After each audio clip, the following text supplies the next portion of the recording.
paglalakbay ang aking pangarap. Magandang araw sa inyong lahat. Ako si Jocelyn Lunggakit.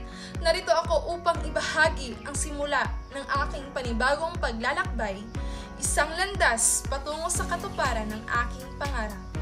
Ang buhay ay isang paglalakbay na puno ng sorpresa, hamon at mga aral.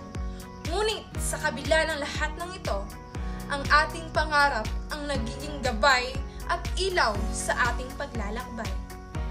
Ang panibagong paglalakbay na ito ay hindi madali.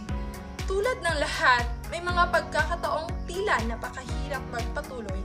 Ngunit natutunan ko na ang bawat pagkabigo ay pagkakataon upang tumayo muli at naging mas matatag.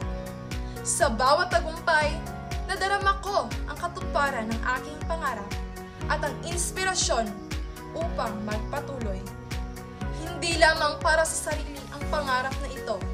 Ang panibagong paglalakbay na ito ay para sa pamilya, sa mga mahal ko sa buhay, at sa mga komunidad na kinagagalawan ko.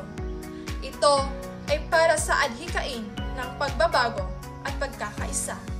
Naniniwala ako na ang bawat isa sa atin may kakayahang gumawa ng pagbabago kung tayo ay magtutulungan at magpapakatatag. Kaya't hinihikayat ko kayong lahat na yakapin ang inyong mga pangarap. Huwag kayong matakot magsimula muli sapagkat sa bawat simula ay may bagong lakas at bagong pagkakataon upang magtagumpay.